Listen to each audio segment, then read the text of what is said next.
Welcome to the Rad Friends podcast, where we look at life's thorniest questions with some of our rad friends. Today, I'm joined by the incredible Carl Richards. He's an author, he's a friend, he is a spiritual teacher of mine. Mm, Great to have you here today, Carl. Thank you. That means a lot, my friend. Thank you. I'm super excited to do this. It's always fun. So today's question, and I've got a few questions leading up to the question, but today's Yeah. question is, why do we fear being ordinary? So I'm going to ask, so we're going to chill a bit and then we'll dive into the question. So I guess the first question I would ask you, Carl, is I know you're living in the mountains. You love being out in nature like myself. You surf when you're in my neck of the woods. When you meet someone on a trail and they're like, "Hey, Carl, how do you spend your days?" Mm, How do you answer that question? that's so hard. I've really struggled with that question for a very long time, probably 15 years, ever since I used to have this financial advisor practice, this business I built, giving financial advice that allowed me the shortcut of just saying I'm a financial advisor. But even then I wasn't. So I've had various little jokes to kind of like distract, like throw people scent off the path, like as little as possible. Like, what do you do during the day? As little as possible. Like, and I've just settled on the idea. And this is so funny. Like, you're like this too. Like, why? It's a simple question. Why can't you just answer the Yeah. question? It's always like all this thinking. But what I've settled on recently is like, if you were to ask me that question 20 years ago, I would have just said I'm an author. Hmm. And the reason for that disclaimer is now I feel like my job is to notice things in the world. And largely for me, it's around conversations. It's in conversation that I notice things. And it's largely around our relationship with money and meaning, those two things. And I notice those things in the world, and then I, I, I talk about my experience with them. If it was 20 years ago, the only artifact you would see of that talking would be called a book. Hmm. Now there's other artifacts. So that's how I describe it. Oof, I love that. Thank you for the long drawn out and beautifully drawn out, Yeah. because I think I want to talk about the joke thing, because Yeah. Yeah. I used to Yeah. make a joke too. And people would ask me, I left 8 years ago, and they would ask me, what do you do now? They would say, I don't even ask what do you do, but same thing. And initially I would say, I'm fun employed. Right. So I would kind of deflect with a joke. Yeah. I had a friend he left corporate consulting to be a stay-at-home dad, and his wife went back to work. And he feels a lot of discomfort around, not around being home with his kids. He's so ecstatic, but he feels the loss of a label Right. is really disorienting for him. And he really takes it personally. It's hard for him. And Right. so I saw him sign off on his email. He said, "Dad, sabbatical, a dadical. I'm taking a dadical." And I think in the parentheses, it said, "Dad Right. plus sabbatical." Right. And so I wonder, if you were to deflect with a joke, Yeah. what do you like? What's happening inside at the moment of the joke? Yeah. It's super. This is why I love this question. I mean, it comes up with my kids all the time because my kids will say, I don't know what to tell my friends you do. Mm. And these are adult kids, and so that's been really the reason for the joke, what I'm feeling inside is that like I don't know what I do. And I wake up on good days, I feel totally great about it. On other days, I actually have confusion around it. And especially and as long as I've been doing this, like the New York Times column ran for a decade every week. And so I got a lot of practice at public criticism. And I mean that in like the classic sense of the word, like most of the time, pretty thoughtful criticism, which was gold. So I got used to that.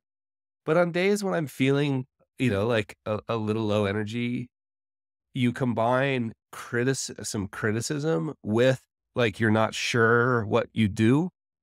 And it can be relatively unmooring. You know, it's a lot easier in my head, at least it's easier if I'm an engineer and I get a bad job performance report. It still feels like at least I know I'm an engineer. Maybe I feel like a bad one, but at least I'm an engineer. I'm over exaggerating. I'm just grasping for straws here, but here it's like, oh, what do I do? And who am I anyway? And all the Yeah. imposter syndrome stuff comes in, and then you're like, no. And then I go into the mountains. It's like, I know to get up off the floor, go get on your bike or put on your trail running shoes and get into the mountains, and then be like, okay, well, you don't really have a choice at this point. This is what I do. I notice things in the world around money and meaning, and I talk about them. And I do it poorly often. And sometimes there's a hit, you know, like if I was playing guitar, most of them are not great, but every once in a while there's a good song, and that moment where there's a good song is worth it. So that's kind of what's going on. I want to, the thing about your kids, you have adult kids. Do you ever wonder, I wonder because my wife struggled with this too. You know, we just moved, 4 years ago, we moved to a new town. She goes to meet a bunch of school moms, and they're like, oh, what does your husband do? Right. And she doesn't know what to say. And it's like, I go through my own relationship with, is my foundation wobbly or tight? But I feel bad. Like, that's my shit. Yeah. I feel bad when my shit impacts people that I love. Right. And so is there ever a situation where your kid would be like, oh, maybe they make a pithy remark about what you do. And then their friends are like, roll their eyes and go, that's weird. And then all of a sudden your son or daughter feels very defensive. Yeah. Do you ever think about like not wanting to put them through the thing? Sure. Yeah. Luckily, and this is just total fingers crossed, and there have been periods in my kid's life where this hasn't been true, but luckily all my kids think that like we're friends. Yeah. They kind of think I'm cool right now. and they're adult friends. They're adult kids. Like, that's they're amazing. Adults. They're, my youngest is 18, and she is proud of me. And so she doesn't run into that like weird thing. She'll just be like, I don't know what he does. I know he talks and he does some podcasts and he writes books. So, but we've really coalesced, as I've coalesced around, like, just saying, to avoid this entire discussion with every single person you meet on the street, I just say, I'm an author. Yeah. Right. Yeah. And if somebody wants to know more, I can say, well, what I said earlier. And if the kids can say that, then that makes it a little easier on them too. Yeah. Oh, wow. Okay. I got 2 questions before we jump into the main event, because the first question is, you have adult kids who view you as a friend. Yeah. Now, my kids are 9 and 6. If you had, and we have listeners across the continuum, no kids to, adult kids, what would be the one piece of advice you would give to me? And I ask, how can my kids, what do I need to do so that in my 20s, my kids view me as their friend? Yeah, I don't know. I feel, you hate advice question. No, I hate the direct advice question. I feel like super lucky that it's turned out that way. And it was only recently, maybe 6 months ago, maybe a year ago, that I read somewhere, somebody had posted this like golden years thing, like, you only get this many days and then they're gone. And there was even some like, don't waste it. And another one of my might friends have been guilty of writing some of that. I read like the magic we all window. do, right? Like one of my friends, Bryce Roberts, who's runs a great, cool little firm called Indie VC. Yeah. Bryce posted something around like, hey, I'm not a big fan of the kind of the shame that sometimes we all feel. He's like, I love my adult kids. And I was like, oh my gosh, I am so glad to hear somebody say that. I didn't do a great job back then. I was either not present, or I was busy, or I fell into the same trap, or I didn't have the skills, or whatever it was. I take responsibility for it. but I wasn't as present as I would have hoped. And I'm now like, I'm, I, I'm enjoying this time way more, Yeah. way more. So my only point is not that that's not good to enjoy. It's just Mhm. that realize it doesn't end. And in Yeah. some cases it can only get better. And the only thing I have to, the only, it's not even advice. The only experience I have that was replicatable was that I never gave up. I never gave up on me making mistakes Mm. and then going back. And it was almost daily to the kids and saying, hey, I screwed up right there. What you just watched was a guy who never got taught. I had no models. My dad was not around. My mom was busy. I had no role models. I don't know how to be a dad. I don't know how. And what you just watched was somebody who loves you dearly and made, and I probably said that 1,000 times to the kids. And I would say, hey, thanks for helping me. And just recently I discovered my 21-year-old son, and I told him, like, you have taught me more about being a man than anyone else in my life because I had no one else except a scoutmaster and a soccer coach. And you're like all those Mm. things. Like I had a great life.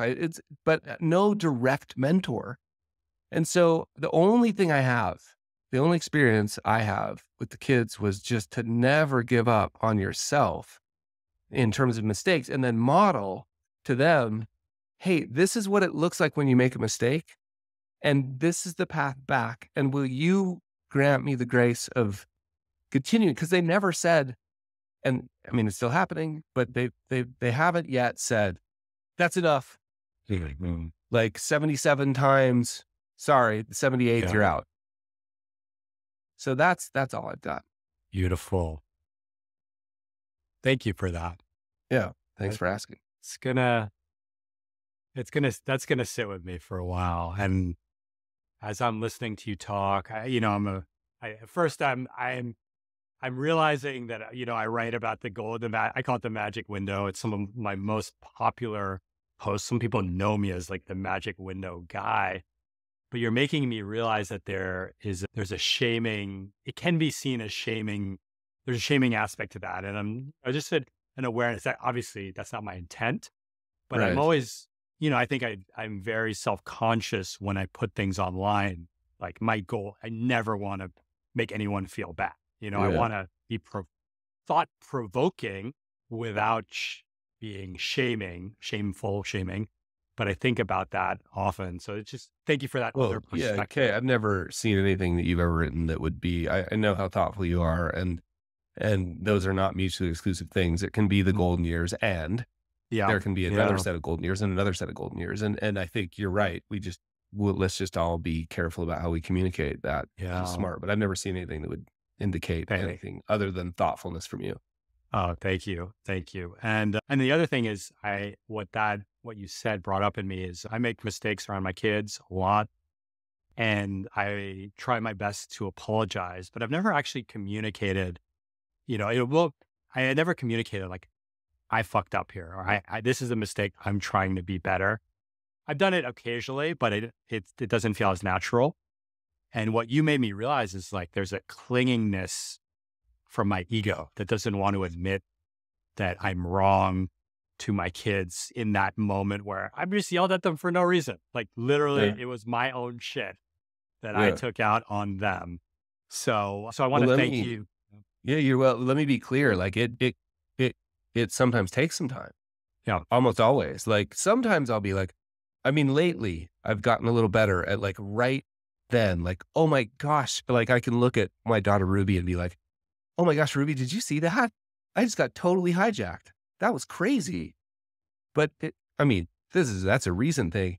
In the last couple of years, it's over the last 10 or 15 years. Sometimes it takes a couple of days, right? Like of me outside throwing things around, riding my bike and finally coming around to like, that was me. I can't believe I did that again. And then going back. And so it's like, and yeah, so far, even if it took a little time, so far I've been able to go back because if I don't, that's what happened, I think, to my parents is that there wasn't some big event. I think what happened is you just allowed one of those, right? You didn't metabolize one of those.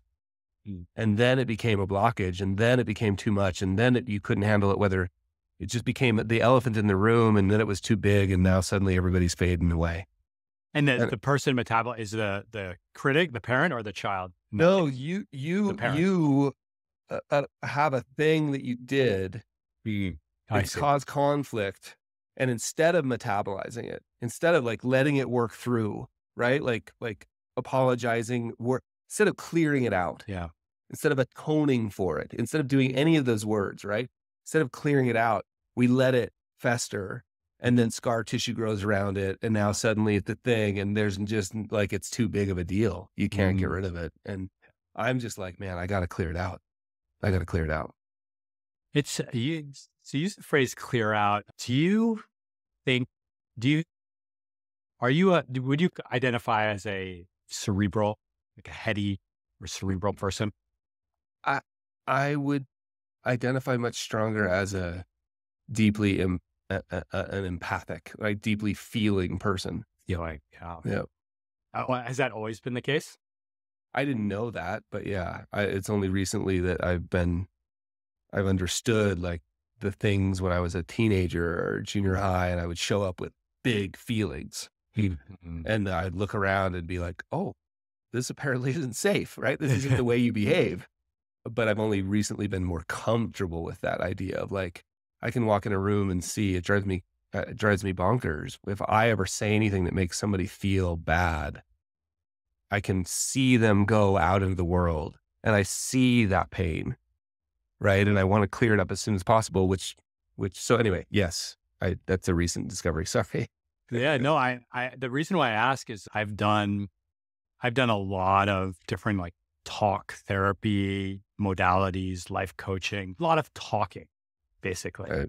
And I was talking to a friend who is much more of the kind of feeler path. I think it would fall under an umbrella called somatic healing or somatic therapy, which I don't really know much about, but somas is the body.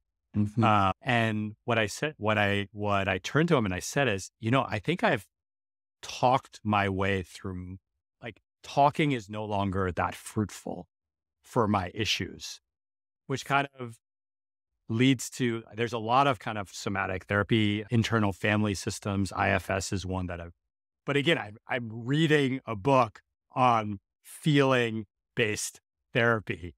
And so it was just a very interesting thing because I identify as so cerebral. I will, why do you feel this? Why do you feel this? Do you feel this for this way? What would happen? It's just words. I was just on a psychedelic journey a couple, like 2 months ago. And I basically met another version of myself. And we just talked for 6 straight hours. Wow. But it was all words. Just Wow. talk. What do you think about this? What do you think about this? Why would, and it was very, very healing. And my wife, who's a feeler, who's also with me, she just felt her body for 6, like there was no talk, there was no words. So There beautiful. was silence. And so I'm sharing this more in my own journey. I'm trying to learn more because I do feel like talking, it's not useless, but I feel like diminishing returns from just why the question we're going to talk about. Why do you fear being more? I feel like I need to feel it more than logic my way through it because it leads to dead end. But I would imagine in your world of money management, talking to people about money, do you encounter more of the thinkers or more of the feelers? Yeah. One of the things I've been becoming increasingly clear about, the answer to your question is more of the thinkers. And one of the things I've been increasingly clear about is like, in fact, in my most recent series of speaking engagements at investment conferences, right? Like technical, market analysis, market forecasts, how to use spreadsheets, and I'm the closing keynote. And I've found that like taking this minute to get people out, like intentionally I've taken people through a meditation to get them out of their heads and into their hearts. Like, hey, we've had enough thinking and talking. Can we just feel for a bit here? And I think that's what's missing from our relationship with money largely, is like just an intuitive sense of like, how does it feel and what, so I'm very, very aware of that. And it's on my 10-year goal plan that's hung up on the wall over there. More feeling, less more talking. feeling. Has anyone, any person or school of thinking, anyone influence you in that? Pema Chodron. Chodron. And When Things Fall Apart, which is just, that's the single greatest audiobook ever recorded, I think. You're the second guest that has recommended that book out of 6 episodes. And so the audio is just like, I'd still do it. It's one of my, I'm trying to take more, this year I'm trying to read more of the same books again, not new books. And Pema's, I think I've read it, I don't know how many times. What I do is I listen to one chapter in my warm up before like a 2-hour mountain bike ride. I'll listen to one chapter, which is like 15 minutes. And then I know more stuff in my ears while I ride. So just let that thing. So Pema Chodron, and in a strange way, and I want to be careful about this just because I just feel like everybody, but I've been a long time fan of Rick Rubin's. And watching sort of Rick kind of feel his way through the world is fascinating. And, he implicitly, or, he gave all of us permission with his answers to Anderson Cooper. Like, I don't know anything about music. I know what I feel. And that's, for some reason, been valuable to people. That's super cool. So I've tried to lean more into that. But you're giving me like huge goosebumps, because I too, like, Rick Rubin has become a bit of a trope meme. Where no fault of his. No, I know. He couldn't give a fuck. Yeah. But I will say, I haven't seen the Anderson Cooper one, but I heard him on, I specifically went to listen to, for those who don't know who Rick Rubin is, he's a legendary producer of all genres, but he doesn't take the path of, like, he doesn't take the technical path to music, or the path that you would think. But he has a great interview with Krista Tippett on Being. And I specifically, because she's like, I don't care about the music. I don't care about the Beastie Boys. I don't care about the, Red Hot Chili Peppers. How do you feel X? How do you, and it's been really powerful for, he actually inspired this podcast for me, because, in many dimensions, like, this podcast doesn't make business sense for RadReads. Podcasting is a long motherfucking game. It's hard, it's hard for a variety of different reasons, but I just felt called to have these powerful conversation with wise people. And that was it. Right. And him, it's almost hearing him say, like, I don't care about the sampler or what mixer you're using. He's like, I just feel it and I just go, I go, I trust myself. And so I thank Rick and for kind of giving me permission to not put all of my creative work into, like, this is the container for here, this is the container for here, and just be more free with it. There's such a great line from When Things Fall Apart. And I used to know the exact chapter, and I want to say 7. And I remember exactly where I was when I first heard it. I was in London during the pandemic. We lived there. We were in New Zealand for 4.5 years, and we moved to London just in time for the pandemic to start. And it was rainy, and I was out on my 1 hour allowed outside time by myself. That was like the rule. And I was under a street lamp. And so it was night and it was raining. So you can imagine, like, it's right on the movies, like the cone of light from the rain falling. So underneath the street lamp, listening to the one chapter, that's all I could handle. I would suggest only one chapter at a time. It's so brutal and it's dismantling of what you think you know. And Pema Chodron, now keep in mind, right? Height of uncertainty in the pandemic. I'm giving advice, helping financial advisors navigate uncertainty and giving advice. Like, it's the most uncertain thing I could ever imagine. And I'm sitting there listening to Pema Chodron, and she says, we've tried 1,000 times. We've tried 1,000 times to tie up all the loose ends, and yet the ground is still shifting beneath our feet. And I was like, oh my gosh, I've got the 1,000 spreadsheets. Like none of them say this. And so I'm now like, that was my first understanding of like, we have a operating principle, it's a set of operating principles at BABF headquarters called the code. And the code is a set of first principles plus all the how to do like methods. So it's like mindsets and methods. And one of the mindsets is groundlessness, is that if we ever feel ground beneath our feet in the projects we're working on, it may not be a project for us. And if we engage in any activity where we're trying to get ground, like, tell me the metrics, tell me the things, tell me, I now recognize that. Sometimes it takes me a day and I have to go back to the team and say, oh, don't go do. In fact, yesterday, my COO said to me, I could do that for you, but it would be a charade. Like if you want a charade, if you want to play startup and like pretend like you have the law of physics here. And she was just like, remember groundlessness? I was like, yeah. Yeah. And I think you have a friend that the pathless path is pointing at the same thing. Right.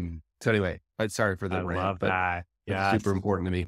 Groundlessness. Beautiful. All right. So let's dive into the main event. So we're going to jump into our question, why do we fear being ordinary? For our listeners, if you want to jump into these kind of questions with like-minded folks, check out radreads.co/coaching. All right, Carl, why do we fear being ordinary? Maybe a starting question. Do you fear being ordinary? Yeah, there's a lot.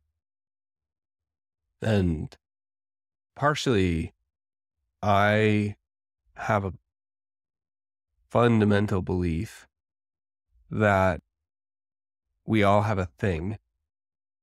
And I use that term, that's a term of art for me. It's meant to imply like lower the pressure. Like I don't want to say we're all artists. We all have a passion. We all have a thing. And that the world is better for not only us, but for everybody else around when we're doing it. Like I like living in a world where there are other people doing their thing, and I'm thing agnostic. Like I don't really care. I just am super jazzed. Like you're way into badminton. I could care less about badminton, but I'm super into you because you're into badminton, right? And so when I start thinking about being ordinary, part of me is like, I just want to be ordinary. Like I don't want, like, why can't I just have a job where I say I'm an engineer? Back to our earlier conversation. But the other part of me is like, the biggest fear is I've felt the feeling of doing my thing. I've felt that feeling and I feel it often. It's scary.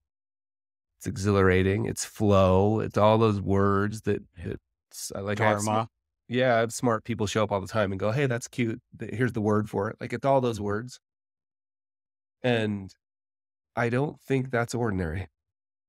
I think it's extraordinary. And I wish when I see other people do it, I'm like, oh, like I can kind of even tell the people, like they have this little look in their eyes, like they're up to something and it's slightly mischievous. Right. And that is not ordinary. Like when I sit at a conference and there's 500 people there, most of them kind of look at their phones and look ordinary. And every once in a while, you'll see the ones that aren't. And that to me is what I think life is about. So that's where I go with ordinary. I don't know if I'm on the right path. Well, something like this, there is no path. And so the thing I love how you use the word thing because it's a little disarming, right? Passion is too art, creative, like all those words. Yeah.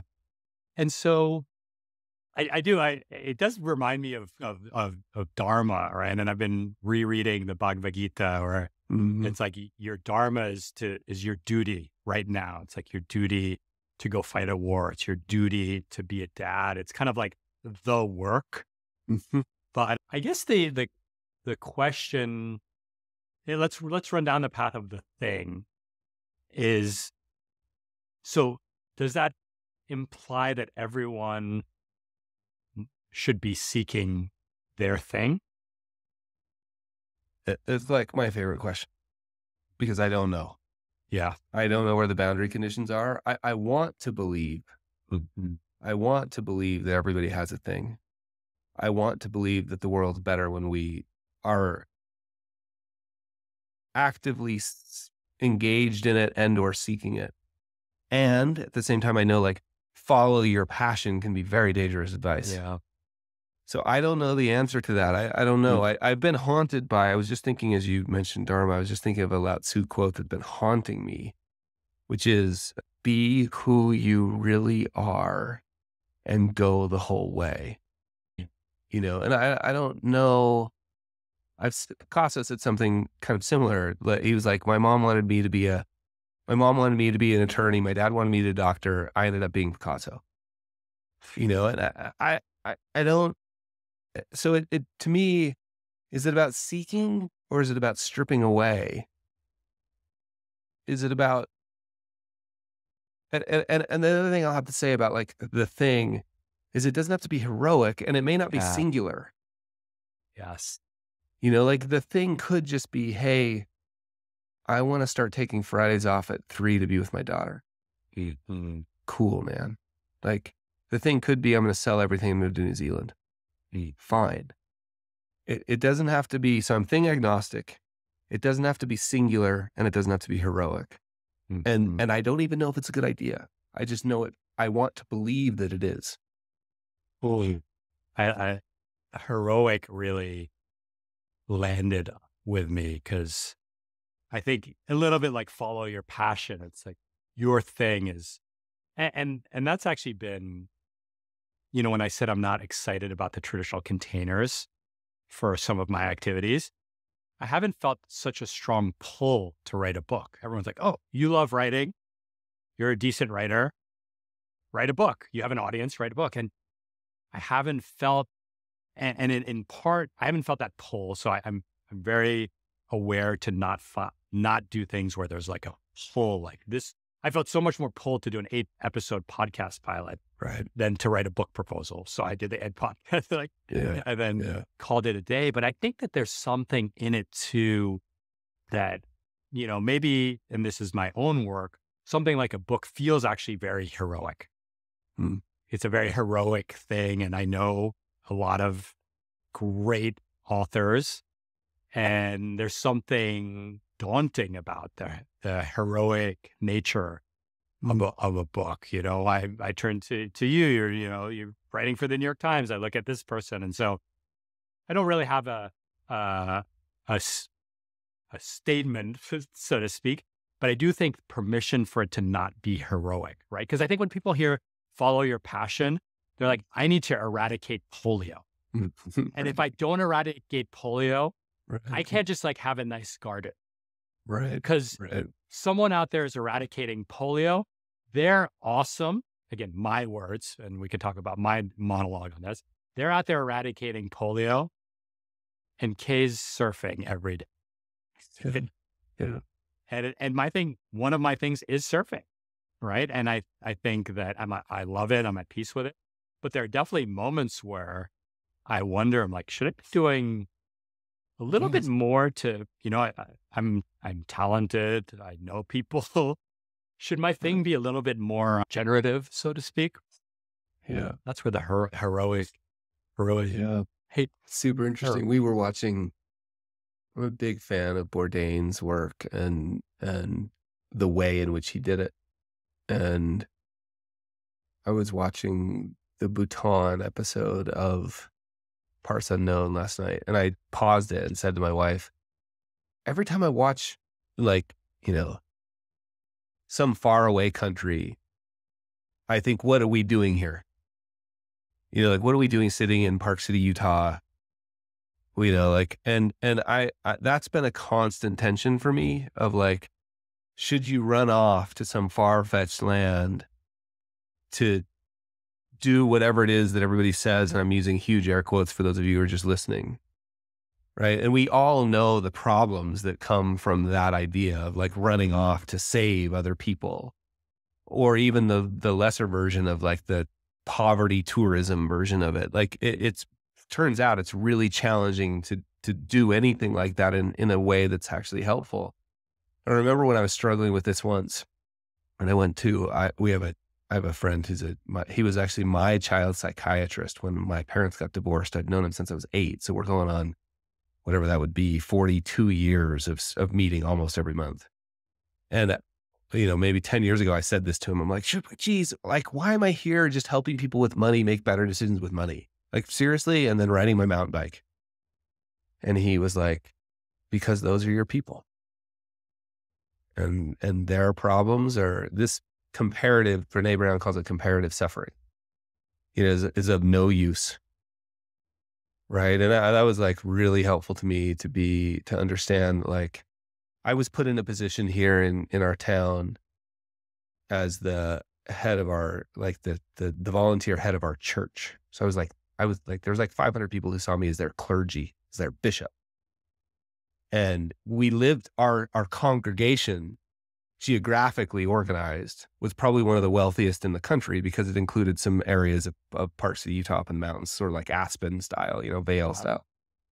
I remember complaining about it, like, seriously, I'm going to help this person. They had this problem. And I was complaining to my same buddy, and he's like, do you think it's a coincidence that you are in that position with your relationship with money and these people's problems? We all know the loneliness and the emptiness and it's first world problems and all those things that can come with money, right? Well, for better or worse, those are my people. Like, and so I have to be okay with my job might not be as heroic as moving to some place and helping do something, or and it might be, and I've actually taken, I got about 500 emails in response to a column when I asked people what they thought their thing was. And it was amazing. And there were some that were just like, I mean, some of the most touching ones were like, I'm the secretary of the soccer club. I've been the secretary for 7 years. Nobody ever asked me my opinion, but I have more institutional knowledge than anybody else in the room. I just want permission to raise my hand. Right? Like, my thing is just, could I just raise my hand in the next meeting? Right? And the leave on Fridays to be with my daughter was one of those emails. And so was like, move to Ireland and write poetry in a castle.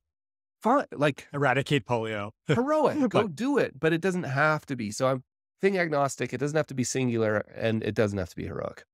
And how do you work with, wealthy, privileged individuals? You interact with them.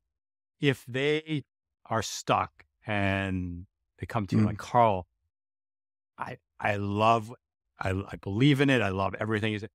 I don't know what my thing is. Help me find my thing. Yeah. I just did a whole 90-minute workshop it was literally on Thursday. So 4 days ago. Help me find my thing. It was called Finding Your Thing. And it's hard, but to me, one of the most helpful, it's funny because the notes from that workshop are still on my desk. One of the things that, and I don't know who made up this exercise, but it was about mining the mountain, like the peak moments of life. And so I always called it the Stoke file. So my idea is like, just start to pay attention. The way I started paying attention to this, I didn't know I was doing, is I created a Stoke file, and literally like in my desk drawer, there was a file and it was labeled Stoke. And whenever I would feel it, and the feeling, it's like a lot of your listeners will relate to, like listening to Kobe talk or, seeing an amazing, maybe like Adele perform, like somebody who's clearly like, they are who they are. And as Lao Tzu says, they went all the way. Like, you can feel it. Rick Rubin's documentary with the Ava brothers, the last song when they play No Hard Feelings, like you can feel it. I used to think when I would see that, I was confused because I used to think it meant I needed to do that thing. Like, I'm going to be a concert pianist, right? Like, I would watch a concert pianist, John Schmidt, play, and then I'd be like, oh, I'm going to go. Well, no, what I now think is that's just pointing. That's just a reminder. Hey, hey, hey, hey, hey. Like, and then I would just pay attention. Like, where have you, here's what we wrote. Write about a peak moment in your life. Describe in detail, not just once I was in a play at school, but what, when you're having moments of joy, flow, excitement, a sense of, here's my favorite phrase, a sense of I'm right where I'm supposed to be right now. Mm. And then give yourself permission to be really gentle. Like I call this dancing with dragons. Like, don't shove it down. But you don't need to run out and do anything either. Like just, what if you just wrote it on a 3x5 card? Like I always love fish. Like I have a buddy who wants to start an aquarium shop. And this was his thing. And he was like, just shoved it down. He's an accountant. Be responsible. Shove it down in a titanium like capsule, like so you'll never feel it again. And I was like, what if you just wrote down, open an aquarium shop and like, just dance with it. Just show it you love it, right? Just show it that you're open. And to me, and then put it in your Stoke file. Yep. Just start to notice when they show up. Then step 2 is, I call it trial balloons. Just try little experiments, right? And that's all it is. Like just try little experiments. You're never going to know. You're never going to have complete information before you can act. Just a little experiment. I think I want to sail on a sailboat when I retire. Have you ever been on a sailboat? You know, like just a little experiment. So funny. We had Paul on and this wasn't a thing, but I was talking about one of the kind of financial goals that I had was to have a Porsche. Right. But the funny thing is I'm not a car guy at all. I just think they're beautiful when I see them in the street. And so I was paying attention. They're like art, like no other luxury car moves me at all. But I was like, there's a thing. Actually. And Paul said, why don't you, first he looked it up. He's like, it's 86 grand. Like, why don't you go buy one tomorrow? And I was like, oh, okay. In my head, it was like 200,000 or something like that. And then I immediately started to make excuses. Like, well, we're renters, so we don't have the cord to charge it. Our driveway's on an incline, the clearance. I actually found out that they have like, the clearance can go up and down. So basically all my excuses were, he's like, you can rent one tomorrow on Turo for $200. Yeah. And beautiful. I kept saying, no, because I loved the idea. When the actual thing was in front of me, I actually didn't want it. Yeah. I just wanted I just was in love with the idea. Yeah. And so had I launched a trial balloon, maybe I would actually have gone and rented it on Turo and been like, oh, this is fucking rad. Or, yeah.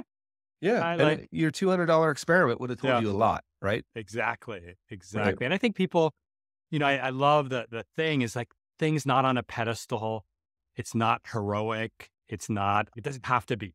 It doesn't. And then, but dang it, it sounds so basic, but there's a truth to it. I think a lot of, definitely my listeners, maybe I don't know about your audience, but I think a lot of my listeners, they're just not paying attention.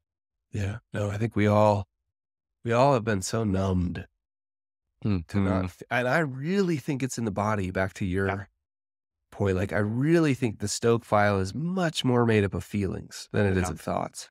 And if you can learn to, like, I know the feeling now, and I have designed my life around often and repeated exposure to that feeling. And it's scary. Yeah. And I can, and with real intentional breaks in between, because I will be under-resourced if I did it nonstop. Do you know what I mean? Yeah. But it's like training for a big bike race. Like, I got to do high intensity stuff and I got to rest. And I think the feeling of just like, slight groundlessness, there's no ground beneath your feet. Oh no. And I think when you notice that, like, I'm really moved by that. Like, I have friends that like food is the thing, and I have friends that music is the thing, and I have friends that like their kids right now are the thing, and art. And sometimes the other thing that's interesting about it is like, don't confuse just because it's your thing doesn't mean it will necessarily be easy. I like the distinction between hard and heavy. Like I don't find my thing to be heavy, but it's Yeah. often hard. Yeah. Yeah. So I like that distinction. It doesn't have to, something can be really hard and not efforted, Mhm. not graspy. And I like Yeah. playing with that stuff, navigating. I have no clue how to do it. I just Mhm. know I know it. I know it in my body much more. And I'm as guilty as anybody, man. Like it just, the radio on the way home all the time. But man, if I can get better at just like feeling my way through things. Love that. I think about that often. Stephen Pressfield has The Resistance. Sure. And, I do, especially online, I'm always careful if it's the resistance where it's kind of the creative resistance where you do need to break through, right? And then there's just the heaviness, like this thing sucks. Yeah. And I feel very lucky that I can very quickly be like, this is creative resistance. Like you need to go a little, just keep going. Mm-hmm. And then other times I'm like, you just don't like this thing. And I move on to the next thing. And so I love, you said heaviness versus hard. Heavy or hard. Is it heavy or hard? Yeah. And so I think but again, it keeps coming back to that awareness, Yeah. right? Because you could just, if you didn't have that felt sense, you could just be this struggle bad, right? But it's like the texture of struggle. Is this like meandering kind of delicious struggle? It's still struggle. Or this kind of, Dikembe Mutombo, like slap the ball out of your face struggle, right? Which is a very different kind of struggle, which is kind of deadening and demoralizing. Yeah, I totally remember misinterpreting that for a really long time. And it's natural, like, especially like the strain of imposter syndrome that I am familiar with. I thought that was a stop sign. And everything changed when I learned to feel it. Yeah. Because I would subconsciously feel tightness in the chest, concern, worry. And of course, those are genetically, that's genetic wiring to keep me safe from a lion. Like, of course I should follow that. And it wasn't until I was like, oh, wait, what's that feeling? Oh, that's interesting. And then I would look around and make sure there were no lions. And then I would realize like Brene, Elizabeth Gilbert talks a little bit about like, it's a little bit like that strain of fear is sort of like a crazy uncle that is allowed to come on the trip, but isn't allowed to drive. So instead of like, it's like in my terms, like I love the like kick fear in the teeth. Like, no, that feeling has actually kept me alive. And I bet it will again, given the nature of some of the activities I engage in outdoors. I bet that feeling will keep me alive again during my lifetime. I mean, it did last summer. I don't want to kick that in the teeth. I just need to know where it's maladapted for the environment and say to it like, hey, bro, like this is funny, but I actually use Mr. Burns is the personification of that feeling for me. Justin Castelli, our mutual friend, sent me Mr. Burns after hearing the story. That now I personify it. Like when Mr. Burns shows up, I'm no longer like, when I said I designed my life, I actually try to design my life around Mr. Burns showing up as often as possible because he's always at the best parties. Every cool thing I've ever done in my life, he was in the crowd and he was saying to me, wait till they find out who you really are. And I would be like, hey bro, there's no lions here. Let's get to work. Can you tell, because I know myself, even 6 months ago, listening to you. So you're about to give a talk and you have imposter syndrome maybe in the prep room and putting words in your mouth. And you go in to your body and feel it. Can you actually describe what that is? It your breath or can you describe to our listeners what that actually like that looks like? Yeah. So speaking, when Mr. Burns, like that discovery finally was, and I have a similar door right there. I had a frosted door where I used to write the column in the office. I'd write the column for the Times and I'd have this deadline and I'd get that and I'd go to hit send. And outside that door, I'd just see the shadow of a person in my mind. I couldn't tell who it was. You couldn't tell it was male or female, just a shadow because of the frost.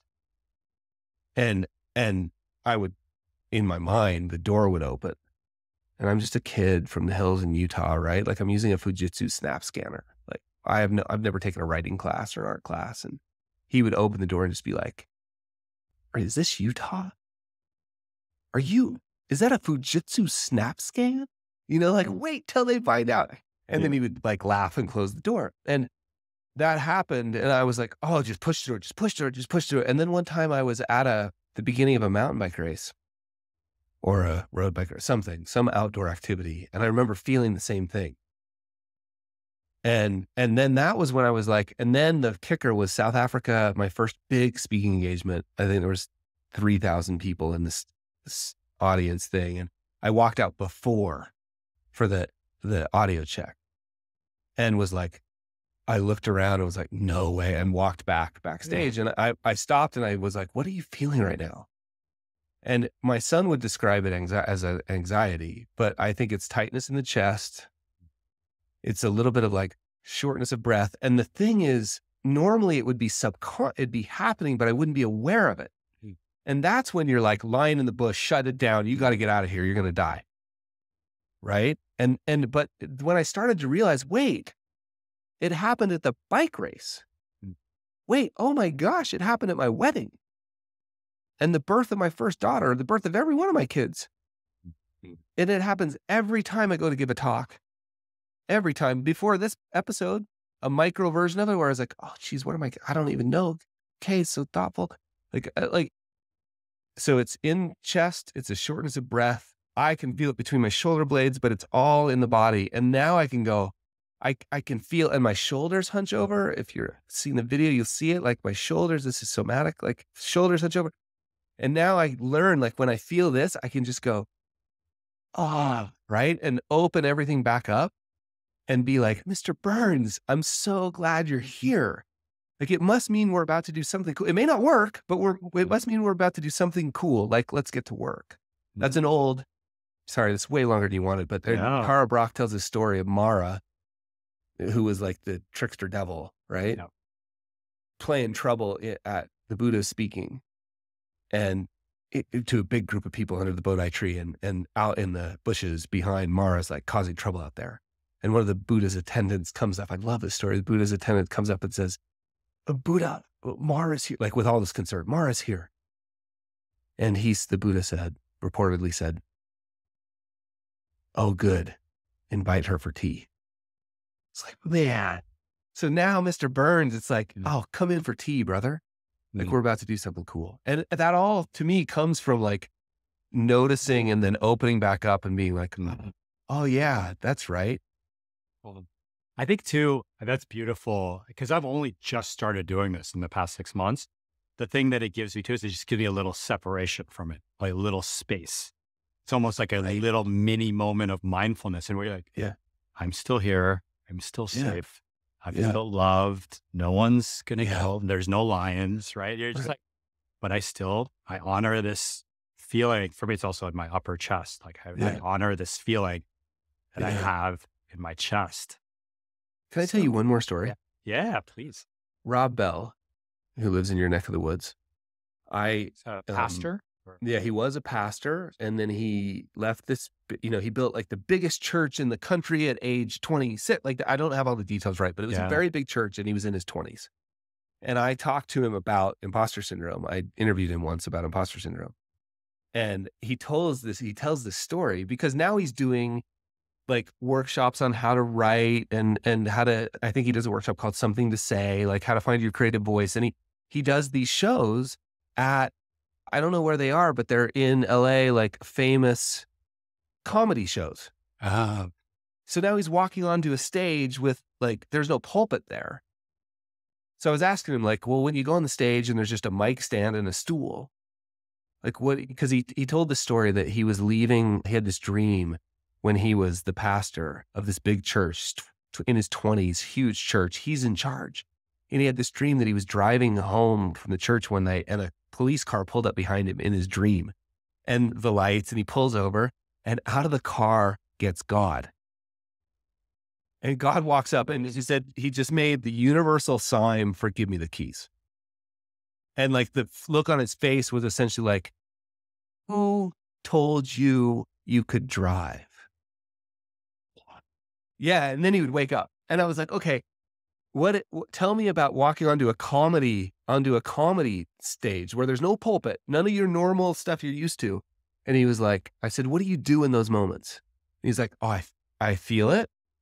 And then he's like, and then I said, do you have a mantra or something that you do? And he's like, yeah, the mantra is, you've done this 1,000 times.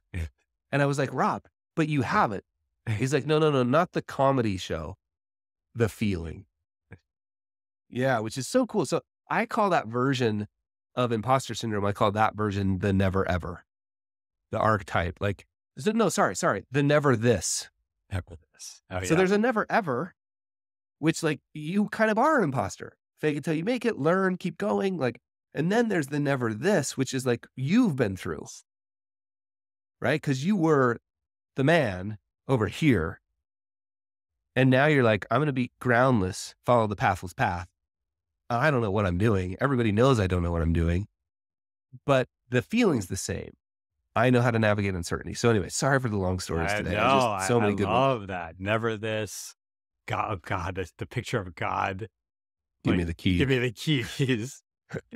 Did he leave? Did he leave the church, or he just stopped? Yeah, I don't know all the details behind it. Yeah. There's a lot been written on. I've just loved his stuff since the Yeah, church is since the church. his Everything is Spiritual book is amazing. And Oh, cool. yeah, a lot of his talk, you would love the way he has like a 40-foot long whiteboard on stage Oh, wow. Like a TED Talk or something? on Everything is Spiritual. And he just covers the whole whiteboard over the course of an hour. It's really beautiful. Anyway. Oh, man. All right.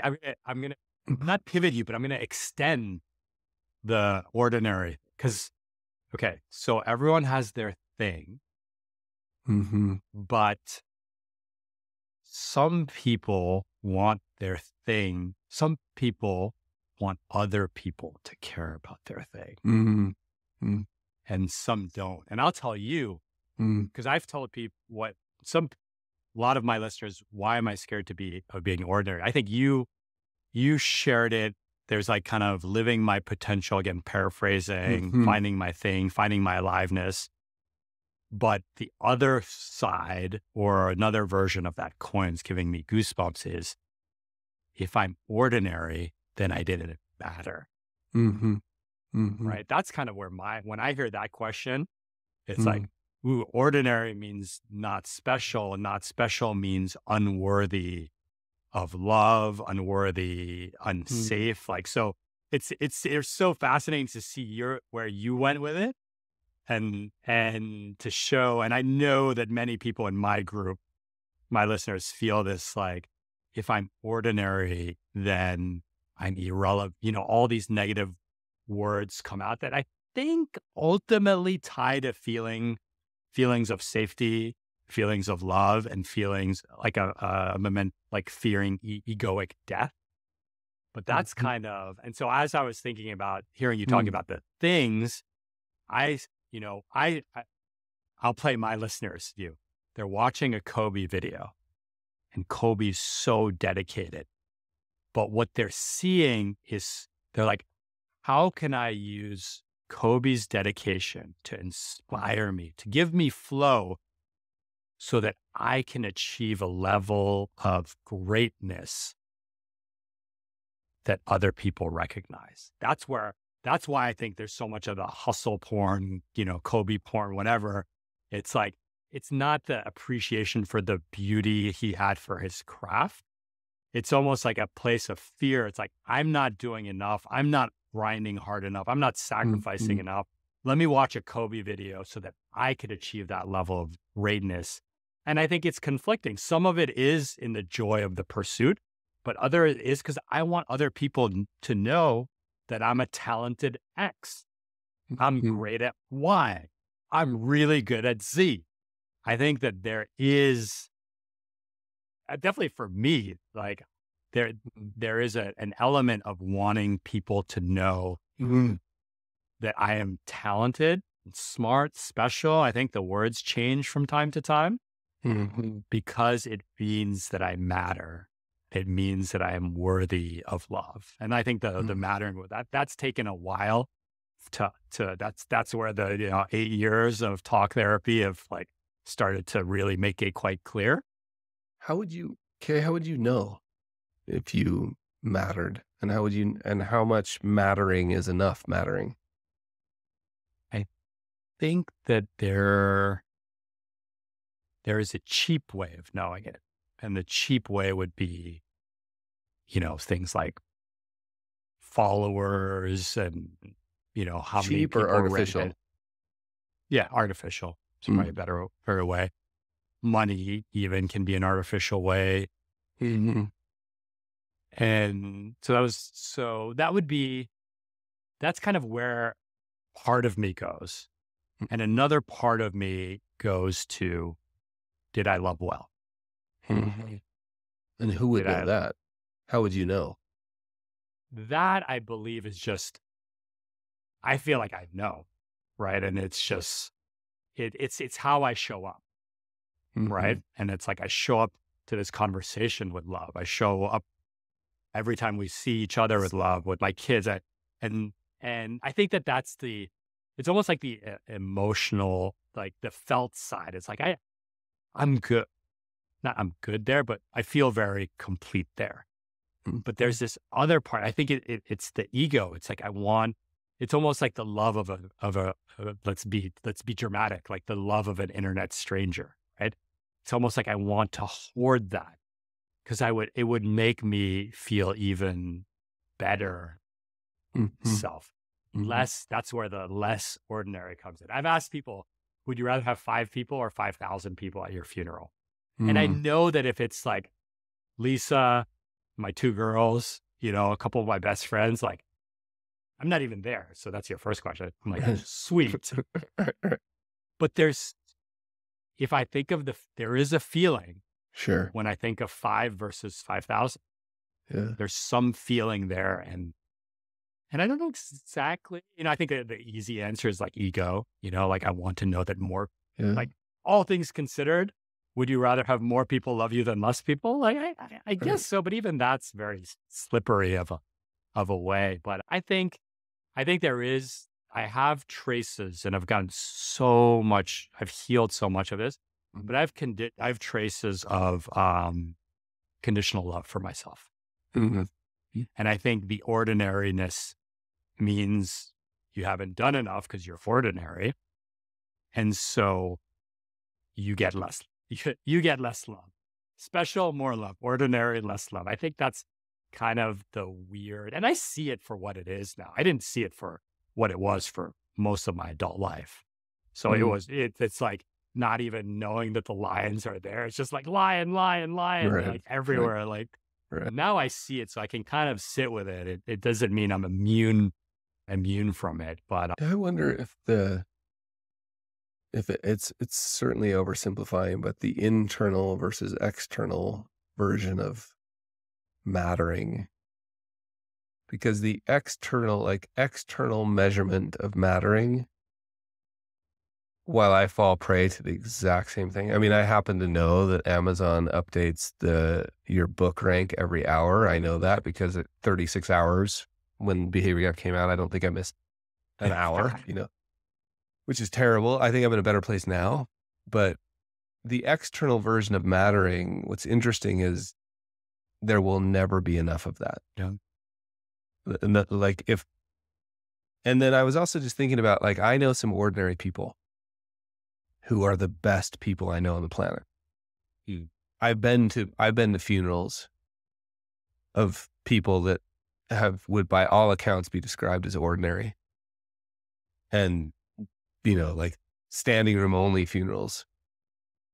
And the stories are just over and over and over. Like, he never did anything giant or heroic. But man, that time he stopped by with some beets from the garden. And I often think of, like, John Stockton is kind of one of these comparisons. Like, there's no single moment of his career, except maybe that 3-pointer to send the Utah to the finals the first time, maybe, but that's a stretch even. There's no single moment. It's just a consistent ordinariness over a really long period of time.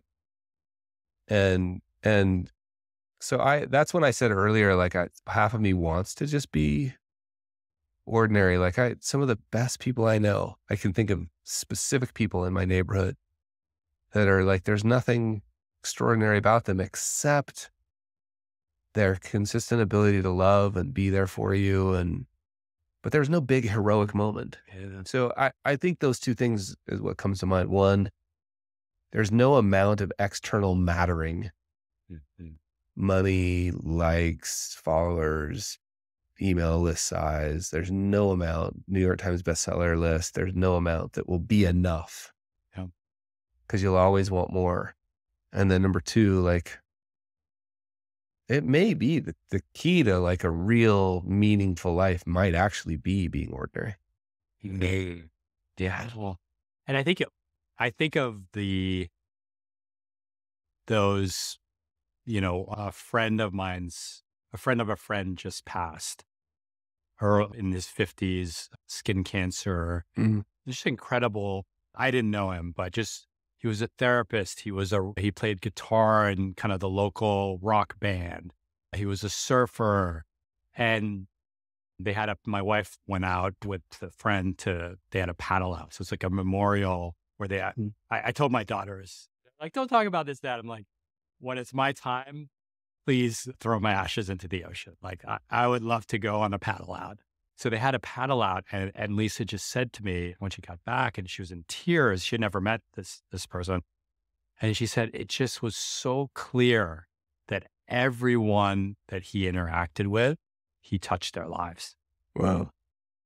And it was so, and look, he had a lot of accomplishments. Again, no one outside of the local community would probably, know of him.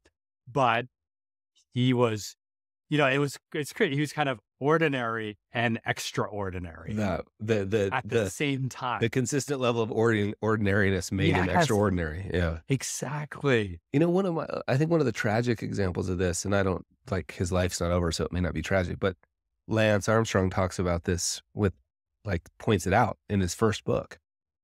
There was no billboard for being a great dad or husband. This was before talking about his divorce, but there's all this other, so that's why I think we point at I had somebody say to me the other day, like a business operator that was like, yeah, I know, I just want to be a little bit like Elon Musk. And I was like, did you just say that out loud? Dude, whatever that means. I'm not even going to comment on it. I just know that doesn't, anyway, it's so interesting how we hold up these heroic things. And then you've got your friend with the paddle out and people I'm thinking of in my neighborhood that The Beats friend. yeah, there's never going to be. And I think this is what a lot of stay-at-home parents and particularly traditionally stay-at-home moms are pointing to when they're like, there's no award. There's no billboard. And I'm doing the most important work on the planet. Or arguably, if you feel that way. One of the most, my wife feels that way. The work she chose to do is the most important, heroic work ever because it involved being selfless and nobody knows. Yeah. Right? She's not on podcasts. Her book's not in the airport as we walk through, So there's something about that that's super beautiful, like quiet service over a long period, like the holiest people I know. Yeah. The people that I feel like when I'm in their presence, I walk away. I recently learned this. The people that I admire the most are the people that I walk away immediately after I think I help them. And then it takes me about 3 minutes to unwind that and go, oh my gosh, that person's a wizard. They were the ones serving me. Yeah. It wasn't me, Hey, ordinary, the fact that I forget exactly how you said it, but showing up in an ordinary way, is what makes you extraordinary. But the other thing that I'm hearing in this is almost like I'm with you, and we have this is challenging in our marriage because Lisa says people are celebrating you every single freaking minute of the day. They're responding to your tweets. They're and they're telling you how great you are as a writer and this. She's like, no one's giving me that. And it's a whole nother podcast. She's like, I wish you, Kay, gave me more of that. Right. I don't even fucking need an internet stranger to do it. I Right. just want the person who sees it the most to Right. say it. And this is really evoking in me is and again, I think as we talk through it, it's like ordinary feels like it almost has this implicit like pejorativeness to it, Right. where it really shouldn't, right? And it's kind of I always say going to the people who are doing amazing, who are showing up in an amazing way, doing their thing, and making them feel seen, right? I think that's like, because the people who are quietly ordinary, air quotes, doesn't mean that it doesn't feel nice for them to be seen, to be recognized, to be celebrated, right? And people like you and I and a lot of the type A's listening to this episode, we have it in us because chances are, lots of people are celebrating you, making you feel extraordinary. And so who is it in your life that is quietly extraordinary and might love to just that small gesture of recognition, of love, of enabling them to feel seen, right? How special would that be for everyone? Yeah, it's amazing. It's amazing. Yeah, I'm increasingly nervous about what that level early in our, not early in our marriage, but like 15, or we've been married 28 years.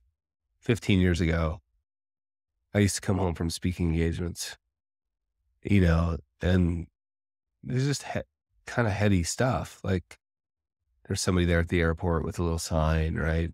You get driven there, you give this talk, come home. And I used to come home and my wife, Corey, one of the very first things she would do is be like, hey, the dog pooped in the backyard. Go clean it up.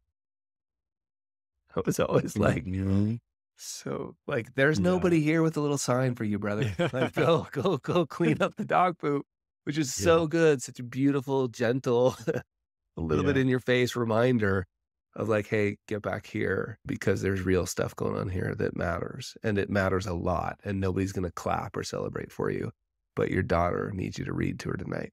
Like, and that's the fabric of life. That's the reality. And the dog has pooped. Yeah. Amazing. Sure. Oh man. So how do we even, is it even possible to like summarize? It's not an answer, but no. What did you? Well, I think to me, this points to this fundamental tension that I think I'm trying to be better at realizing that one of the things that an adult mind should be able to do is hold two competing truths at the same time. And that it's a waste of time to try and resolve many of these tensions. And one of those tensions is, let's do what we can to find our thing and live that way in the world so that we don't deny. What was one of the other quotes? The meaning of life is to find your gift. The purpose of life is to give it away. That was a Picasso. Like, let's find the gift. And it's actually not about finding it. It's just sort of the journey of uncovering and discovering and bumping up against rough edges. And that's this thing over here that sits in tension. And those of you listening, I'm using my hands a lot, like way over here. And then over on the other side, like a polarity is like, and you're just a normal cat who needs to do normal things. And your life will largely be judged on how you showed up in the normal times. Yes. Like, we're all willing to die for something, like, I'm dying, but are you willing to actually live for the thing? Small, consistent. And I think trying to resolve that tension to me is a waste of time. It's like to live into that tension of like, I need to do a better job of both of those things. And sometimes I need to do a way better job of giving the world my gift because I'm hiding. Yeah. And often I need to do a way better job of, oh, wait. The dog pooped in the backyard. Beautiful. And that's why every episode is a question. It's not it's not to answer the question, but it's to Right. explore the edges of it. So good. And kind of I've grown from exploring the edges, right? Because I came from my place of like not enoughness, and you started with the place of like aliveness and the thing and the dharma, and then like kind of like watching them kind of fuse and dance with one another is what made this one of the things that made this conversation so special to me. So Beautiful. Thanks. well, I thank you, my friend. It's been awesome. Well, before we go, I always ask, is there a creator or someone doing great, cool things that more people need to know about, so we can go share with them? You warned me about this question, and I have to admit that I've kind of had my head down, focused on things that I consider relatively timeless right now. So Pema's work, Greg McKeown's Essentialism, I'm rereading that. Michael Singer's The Untethered Soul, I'm re-listening to that. The only newest kick that I've been into lately is, it's funny to say, like, Morgan Housel's not new.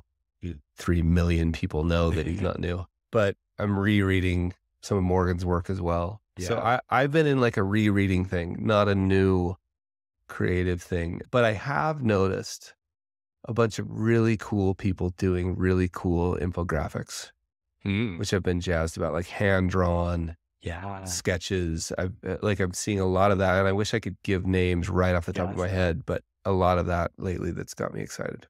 Amazing. Beautiful. Well, Carl, thank you. It's always like it's soul nourishing to talk to you. It really, really is. And a big reason why I get to pick up the phone and call you. And not everyone listening to this has that great privilege.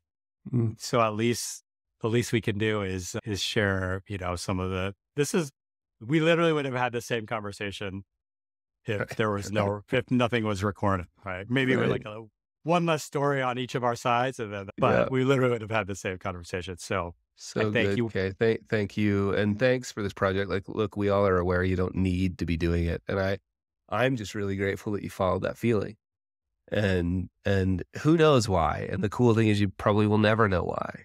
And this is a great example of like the outcome doesn't actually matter. It's the process and the journey itself is really, really cool. So thanks for doing it. My pleasure. Where can people go find, follow, support your work? What's the guy, funny comedian that now plays the banjo?